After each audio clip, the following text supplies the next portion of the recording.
자, 반갑습니다. 자, 이번 시간에는 웬 아저씨가 정약용입니다. 정약용이고 실학 이렇게 나와 있네요. 실학이라고 하면 이렇게 생각하시면 돼요. 실제 학문이라는 표현이 어떨지 모르겠는데, 그러니까 실학이라고 하면 우리 생활에 실제로 도움이 되는 학문을 연구하겠다라는 방향성을 가지고 여러 가지 연구를 하는 걸 실학이라고 보시면 되겠고, 뭐 실학의 성과가 있었던 많은 학자분들이 계세요. 오늘 우리가 좀 볼 거고, 근데 많은 학자분들이 계신데 이분들 중에 이제 가장 대표적인 분이고 또 가장 인지도가 높고 가장 알려지신 분이 여기 지금 정약용이죠. 근데 음, 꼭 정약용이 아니어도 많은 분들이 활약을 하셨었고, 이제 실학이 등장하게 된 맥락을 보는 게 좀 중요하다고 생각이 되네요. 일단 우리가 직전 시간에 봤던 게 사회의 변화였죠. 그래서 농업 측면에서 모내기법, 그다음에 일함과 고랑을 나누어서 밭농사를 짓는 법, 그다음에 그런 것들을 토대로 또뭐 이모작이 가능해지고 광작이 가능해지고 이런 부분들이 생각이 나실 거예요. 그리고 또 상업 측면에서도 농업 생산력이 발달하니까 상업이 발전하는 측면도 봤었죠. 그래서 이렇게 농민층이 더 부자가 된 농민, 부농, 그리고 더 망해버린 농민도 이렇게 나눠지고, 또 상인들도 이렇게 뭐 보부상이 활발하게 활동하고, 또 정부의 허락을 받지 않았던 사상들도 자유롭게 정조의 정책을 계기로 자유롭게 활동이 가능했고, 그래서 뭐 만상, 뭐 내상, 뭐 또 유상, 뭐 송상, 또 경강상인 이런 상인들이 활동들을 했었고요. 뭐 그런 것들이 이제 기억이 나실 겁니다. 그런 이제 사회가 변화하는 바람 속에서 사실 그동안의 성리학 사회는 그냥 이제 농사만 잘 지으면 된다고 생각을 했거든요. 그리고 기존의 성리학 사회는 새로운 생명을 길러내는 것이야말로 이제 인간이 우주의 섭리에 맞게 움직이는 거기 때문에 농업이야말로 새로운 생명을 길러내는 산업이잖아요. 그렇기 때문에 이제 농업이야말로 인간의 근본된 산업이라고 생각을 했고, 그래서 농업 중심 사회를 굉장히 올바른 사회라고 여겼죠. 그런데 시간이 흐르면서 그게 전부가 아니게 됐죠. 상업이 엄청나게 발전하고 새로운 문물들이 들어오고 이러면서 이런 환경 속에서 우리가 성리학만으로는 대응이 안 된단 말이에요. 성리학만으로는 사실 농업이 가장 중심이고 근본이고 그렇다라고 배웠는데, 그런데 막상 시간이 흐르고 보니까 상업이 발달하고 상업에서 활동하는 상인들이 더 큰 돈을 벌고, 농사를 지어도 내가 먹으려고 짓는 농사보다는 내다 팔려고 짓는 농사가 더 돈이 되고, 그런 사람들이, 그런 농사를 지었던 사람들이 더 부자가 되고, 이런 모습들은 기존의 성리학에서는 설명할 수 없었던 모습들이거든. 그렇다면 이런 모습들은 어떻게 설명해야 될 것인가를 놓고 새로운 학문들이 들어오게 된 거고, 그걸 이제 실학이라고 볼 수 있는 거죠. 천천히 실학에는 어떤 성과들이 있었는지 한번 보도록 합시다. 일단 실학이 등장하는 배경을 보면 우리가 앞서 얘기한 것처럼 상품화폐 경제가 굉장히 발달했던 면이 있죠. 바달이라고 되어 있네요. 좀 고치고 와야겠네요. 그래서 이렇게 상품화폐 경제가 발달을 했고요. 그리고 신분제가 흔들렸고요. 그죠? 그리고 성리학의 얽매인 어떤 지배층의 변화 대응이 실패했고요. 그러니까 상품화폐 경제가 발달하고 신분제가 흔들리는 건 우리가 이미 봤잖아요. 특히나 신분제는 누가 늘어나고 누가 줄어들었어요. 양반층이 굉장히 늘어났죠. 뭐 공명첩을 팔고 막 이러면서 양반층이 굉장히 늘어났고 노비가 줄어들었죠. 그리고 양반으로 올라간 백성들, 평민들의 수만큼 또 노비가 평민이 됐기 때문에 평민들의 수는 유지된 면은 있었지만 전반적으로 양반들의 숫자가 늘어나고 노비들의 숫자가 줄어드는 그런 신분제의 변화, 흔들림이 있었다는 거고, 이런 사회의 변화에 대해서 기존의 지배층은 성리학만 생각을 했기 때문에 대응에 실패했다는 거죠. 기존의 성리학만 가지고는 이런 변화들, 상업이 발달하고 상품 화폐 경제가 발달하고 신분제가 흔들리는 이런 모습들을 설명할 수가 없으니까요. 이렇게 보시면 되겠고, 그래서 실제로 뭔가 현재의 변화를 설명해낼 수 있는 학문이 필요하다, 이런 것들을 생각하게 됐고, 그리고 또 뭐가 생겼냐면 지금 병자호란 뒤로 청나라에 대해서 굉장히 어쩔 수 없이 황제 대접을 하면서 분신 관계가 맺어졌단 말이에요. 이해되시겠죠? 우리가 졌잖아요. 어쨌든 인조가 삼전도에 가서 굴욕적으로 삼개 구고도 이렇게 항복을 했고, 그래서 청나라에 대해서 황제 대접을 하고 우리가 신하로서 역할을 하고 있는 그런 상황이에요. 근데 나름대로 그 시간이 흐르면서 우리 나름대로는 또 발전을 했잖아요. 어떤 상업이 발달하고 농업 생산력이 발달하고 이렇게 발달을 했기 때문에 우리는 청나라에 대해서 황제 대접은 해주고는 있지만 그래도 우리가 우리의 자존감, 자부심을 잃으면 안 되겠죠. 나름대로 그래서 우리 역사와 문화에 대해서 자부심을 갖고 또 우리의 것들을 좀 더 공부하고 연구하려고 하는 그런 태도들이 성장하기 시작했다는 거죠.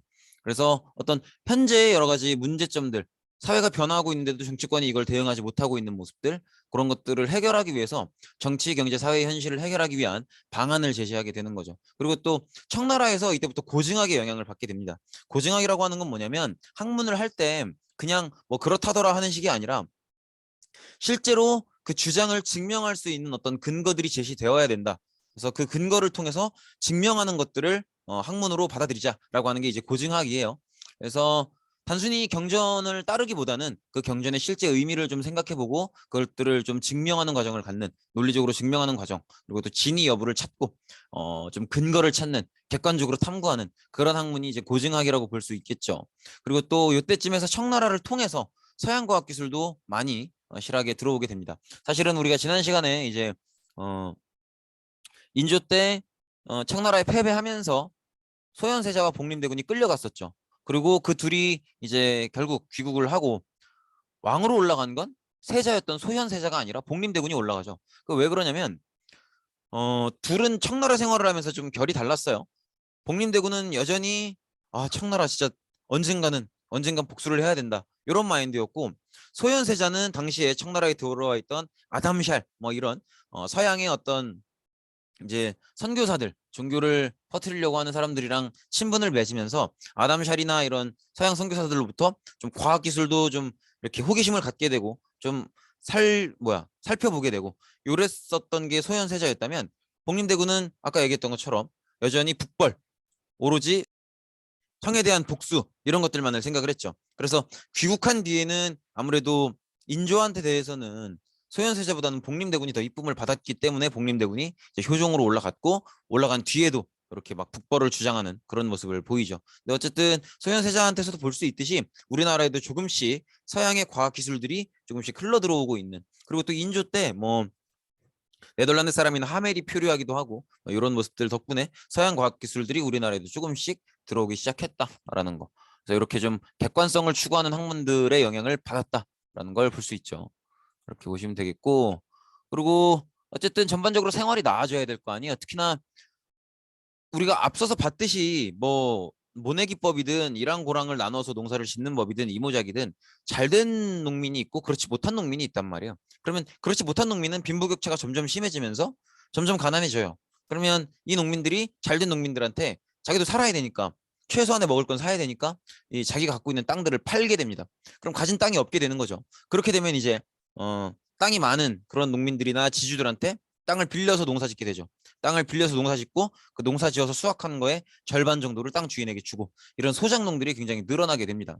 그래서 땅을 빌려서 농사 짓고 수확물의 일부, 거의 절반이에요. 절반을 지주에게 내는 농민들이 늘어나게 되고요. 그리고 또 농민이 이제 완전히 땅을 다 팔아버렸기 때문에 나 이제 농사 안 해, 때려쳐, 이러고 도시에 가서 품삯받고 일을 한다든지, 그러니까 약간의 일당을 받고 이런저런 잡일들을 한다든지, 이렇게 농촌을 떠나는 일들이 굉장히 많아집니다. 그래서 농촌 사회 전체가 불안해지는 그런 모습들을 볼 수가 있죠. 그래서 여러 실학자들이 등장하는데 실학자들은 크게 둘로 나뉘어요. 중농학파와 중상학파, 이렇게 나뉘는데, 중농학파는 그래도 농업을 조금 더 건강하게 키워내야 된다, 농업이 중요한 거다라고 얘기하는 게 중농학파고요.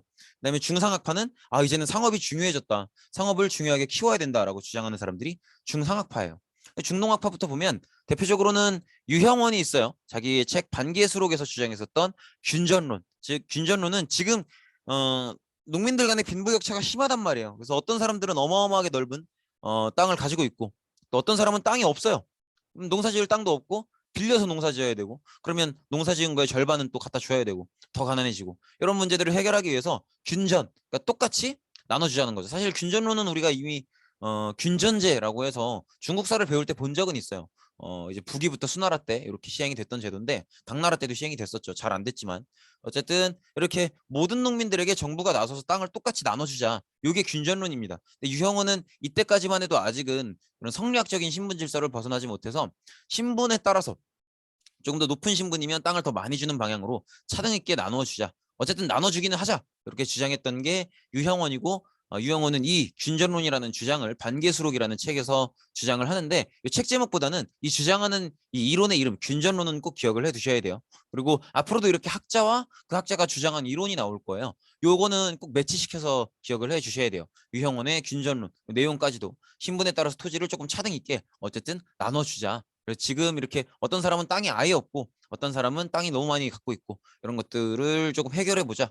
그래서 최소한의 땅은 좀 나눠주자라고 하는 게 유영원의 균전론이었고요.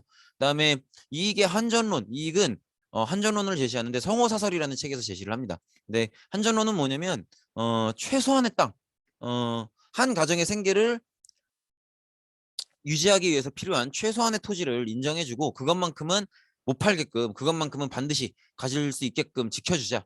그래서 그 최소한의 가정을 유지하기 위한 최소한의 땅을 구분전으로 정해서 요것만큼은 팔 수 없도록 하자. 요게 이제 이익의 한전론입니다. 이렇게 보시면 되겠고, 그리고 정약용은 여전론이라는 걸 제시해요. 전론이라는 책에서 주장하게 되는데 여전론의 가장 큰 특징은 공동소유예요. 공동소유. 그래서 땅을 마을 단위로 공동소유해서 사람들이 이 땅의 소유를 따지지 말고 이 땅 위에서 얼마나 열심히 일했는가. 그래서 일한 만큼 수확량을 나누자. 그러면 뭐 쉬는 날이 많았다든지 일을 좀 덜 했으면 가져가는 게 적겠죠. 그리고 이런 식으로 마을 단위로 토지를 공동소유해서 여기에 해당하는 세금도 같이 내고 그다음에 일을 해서 수확을 했으면 그것도 n분의 1로 같이 나눠 갖고 그래서 일을 한 만큼 나눠 갖는 그런 모습을 주장했던 게 이제 여전론이고 그 여전론을 주장했던 사람이 정약용이라는 거죠. 그래서 이렇게 세 사람의 이야기를 꼭 보셔야 됩니다.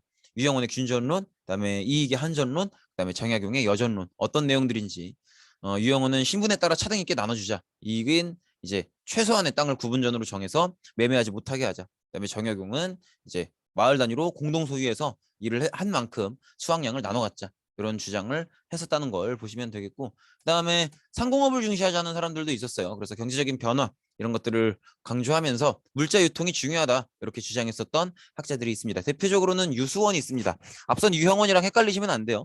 유수원은 간단해요.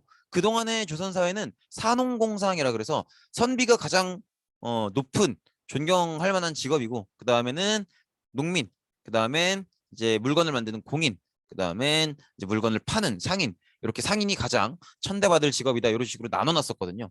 근데 유수원은 어떤 직업이든 다 숭고하다 이렇게 모든 직업은 평등해야 된다라고 직업의 평등을 강조했었고요. 그다음에 홍대용은 기술의 혁신, 그다음에 문벌제도의 폐지 이런 것들을 주장합니다. 그래서 특정 가문을 되게 뭐랄까 뛰어난 가문, 명문 가문 이런 식으로 설정해 놓고 그 사람들 그 몇 개의 가문에 의해서 국가 전체가 운영되는 그런 모순들은 없애야 된다 이렇게 주장을 했던 사람이기도 하고요. 그리고 의산문답이라는 책에서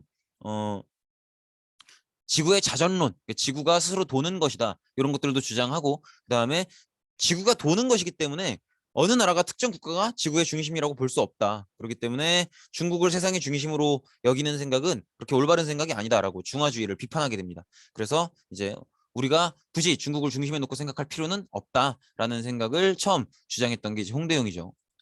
그렇게 보시면 되겠고 그리고 박지원은 수레와 선박의 이용을 강조하는데 수레와 선박 이 멘트가 박지원을 상징하는 말이에요. 그래서 왜 이걸 강조하냐면 이제 물자 유통이 그만큼 중요하다는 거죠. 수레와 선박으로 하는 일이 뭐겠어요? 이제 물건을 싣고 옮기는 거 아니에요. 그래서 옮겨 다니면서 여기저기서 팔고 이런 상업 활동들, 물자의 유통이 중요하다라고 주장을 했던 거고 물자의 유통을 강조했던 만큼 또 화폐의 사용도 강조합니다. 그래서 열하일기 책에서 이런 내용들을 주장을 하죠. 이렇게 보시면 되겠고 그다음에 박제가는 북학이라는 책을 써서 청나라의 교육을 늘려야 되고 또 생산을 늘려야 된다. 그러기 위해서는 우리가 무조건 저축만 할 게 아니라 소비도 늘려야 된다. 적극적으로 소비해서 물건을 파는 사람들이 돈을 많이 벌게끔 하고 그 사람들이 돈을 많이 벌어서 더 생산에 투자할 수 있도록 해서 전반적으로 생산과 교역 자체가 늘어나야 된다. 그걸 위해선 무조건 아낄 게 아니라 쓸 땐 써야 된다. 이런 소비를 늘릴 걸 주장하기도 했죠. 그래서 이렇게 지금 키워드들을 노란색으로 드리고 있잖아요. 이런 것들을 꼭 기억을 하셔야 됩니다. 유수원은 직업의 평등, 홍대용은 문벌제도 폐지, 중화주의 비판, 그다음에 박지원은 수레와 선박을 이용한 유통 발전의 추구, 화폐 사용, 그다음에 박제가는 소비를 늘릴 것 이런 것들을 주장했다는 거 정도를 꼭 기억을 해두시고 일단 이런 뭐 특히나 중상학파 이렇게 상업을 중시한 경우에는 청나라의 문화 그리고 기술 이런 것들을 받아들여서 개혁할 거를 주장을 많이 했어요. 그러니까 물론 청나라가 밉죠. 옛날에 병자호란의 기억도 있고 자존심도 상하고 미운 건 있지만 어쨌든 그들이 과학기술 측면이나 이런 상업의 측면에서 우리보다 뛰어났던 건 사실이거든요. 그러니까 청나라가 받아들이고 있는 서양의 여러 가지 선진 기술들, 그리고 청나라 자신들의 기술들, 이런 것들을 우리도 보고 배울 필요가 있다는 거죠. 청의 문화와 기술을 받아들여서 조선을 좀 더 기술적으로 뛰어난 국가로 만들자, 개혁하자, 이런 주장들을 하는 거죠. 그래서 이런 사람들을 북학파라고 부릅니다. 그래서 뭐랄까, 이제 청나라가 좋다는 건 아니지만 청나라에서 배울 수 있는 부분들은 배우자라고 주장을 하는 거죠. 그래서 이 북학파들이 이후에 개화 사상에 영향을 많이 주게 되죠. 근데 한계점은 뭐겠어요? 이 사람들은 사실 학자들이긴 하지만 정치권에 있는 고위 관리들은 아니에요. 그러니까 여러 가지 나라의 발전을 위한 다양한 주장들을 한 거죠. 앞에 중농학파였었던 뭐 유영원, 뭐 이익, 뭐 정약용도 마찬가지고, 뒤에 중상학파였었던 뭐 유수원, 홍대용, 뭐 박지원, 박재가 다 마찬가지지만, 어쨌든 다들 중요한 주장들을 한 거지만 국가 정책에 이런 것들을 반영시킬 만큼의 힘이 있진 못했다는 거죠. 그래서 대부분 실제적인 정치적 영향력이 크지 못했고, 그렇기 때문에 주장만 있었던 거지 국가 정책에는 반영이 되지 않았다는 게 가장 큰 한계점이라고 볼 수 있겠죠. 네, 고생 많으셨습니다. 이번 시간은 여기까지 하도록 하겠습니다.